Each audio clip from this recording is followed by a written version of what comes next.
Pinag-iingat ng mga biyahero ngayong Semana Santa sa Cebu dahil sa mga scalper o yung mga illegal na nagbebenta ng mga ticket. Sa Davao naman, mas madalang ang biyahe ng mga bus dahil sa mahal na petrolyo. Live mula sa Davao City, aniasa frontline sa balita si Bril Montalvo. Bril, kumusta ang sitwasyon sa bus terminals dyan? Julius, inaasahang mas daragsak pa ang mga biyahero dito sa Davao City Overland Transport Terminal ngayong gabi.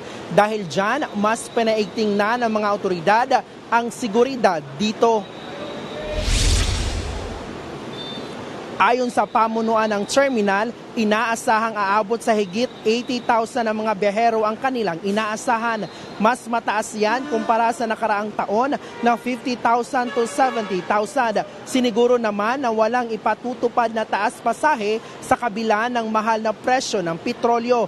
Diskarte ng mga bus company ngayong dito sa terminal, sa halip na 30 minutes ang interval ng kanilang bawat pasada, ginawa na nilang 1 oras para mas marami ang sasakay sa isang trip. Mahigpit din ang seguridad sa loob at labas ng terminal. Nagsagawa din ng surprise drug test ang mga pulis sa mga driver at konduktor ng mga bus. Nagbabala naman ang terminal sa mga scammer na nagsasabing pwede raw magpa-reserve ng tiket. Pakinggan natin ang pahayag ng pamunuan ng terminal. Please, pag merong nakapost sa Facebook, merong nagsasabi na may pwedeng mag-reserve ng upuan at kung anong oras ang biyahe mo. Anong tawag dyan? Scam yan ha, please. Wala po tayong reservation seat dito sa mga bus units natin. First come, first serve po tayo. Bakit ko po yun sinasabi? It's because they're asking for a favor of 300 daw eh. Julius, ganyan din ang sitwasyon sa mga bus terminals sa Cebu. Ayon sa bus terminals admin ng lalawigan, inaasang aabot sa 50,000 ang mga biyahero ang daragsa sa mga bus terminal ngayong Holy Week. Problema nila ay kakaunti lang ang mga nag-avail ng advance booking online. Dahil dito, karamihan sa mga pasahero ay pumila para sa ticket at umaasa sa first come, first serve basis. Sa mga pantalan, dagsa na rin ang mga biyaherong uuwi sa iba't ibang mga probinsya sa Visayas. Nagbabala ang Cebu City Police Office sa isyung may mga scalper o nagbebenta ng mas mahal na ticket sa barko. Paalala nila sa mga pasahero, bumili na lang sa mga official toll booth. Nag-deploy na rin ang mga pulis sa lugar para sa kaligtasan ng mga pasahero.